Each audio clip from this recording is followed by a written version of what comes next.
Hi everybody, it's Honest John again. What has happened to the Republican Party? Oh, I'm not asking that. That's what a lot of Republicans are asking. Because people who grew up with the Republican Party, who are lifelong Republicans, they're having a hard time recognizing their party. That's one of the reasons why it's shrinking a whole lot faster than the Democratic Party is.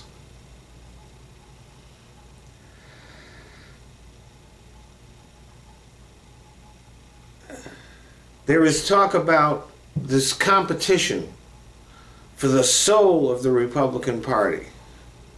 And yes, during the campaign, we've seen that play out because there are 6 kinds of crazy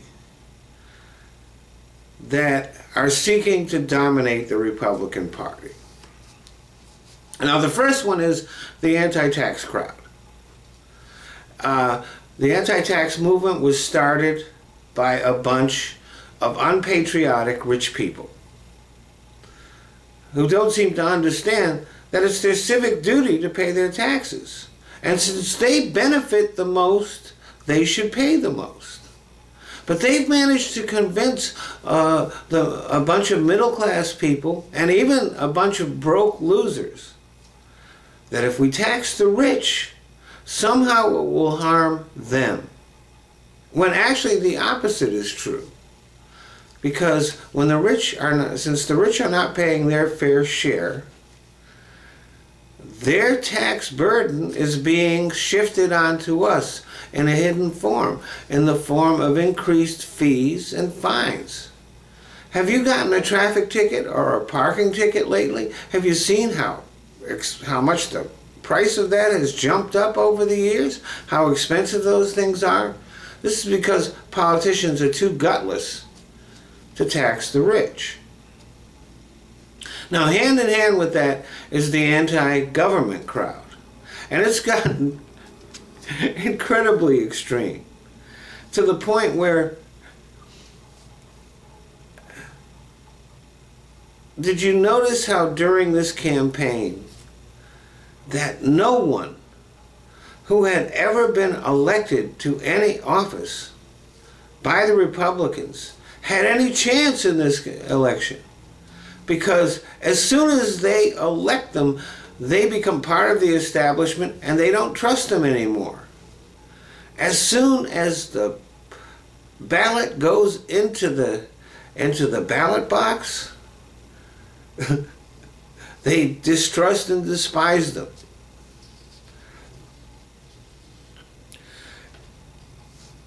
And then, along with that, are the gun nuts.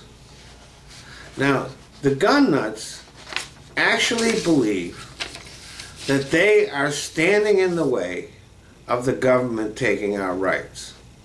What's really incredibly funny about this is that you could take every single right away from the gun nuts. As long as you left them their guns, they would think that they're okay.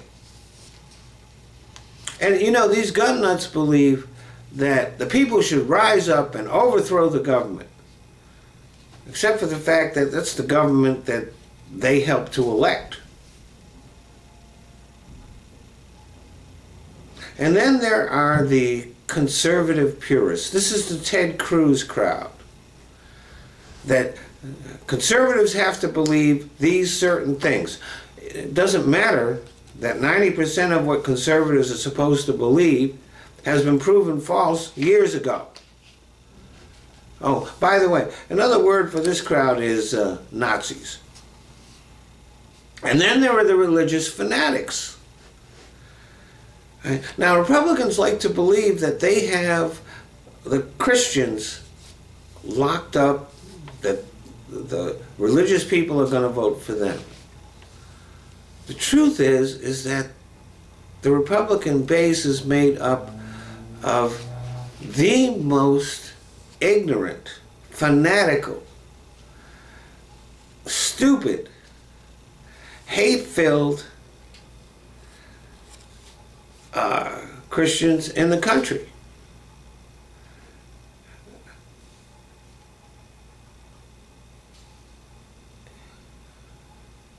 Yeah, I'm talking about you, evangelicals. And then, of course, there are the racists, a very important part of the Republican base. And they kind of kept a low profile, but now that now they're standing up and wanting to be counted, because racism, if you look at the way the Republicans have treated Obama since his election, it's pretty obvious that racism has become in style, that you don't pay anything for being a racist. As a matter of fact, it enhances your status in the Republican Party. And so what's happened is that the competition is over, because these 6 different types of craziness, which do overlap quite a bit in places, but these 6 types of craziness have found their embodiment in one person, and that person is Donald Trump. And the fact is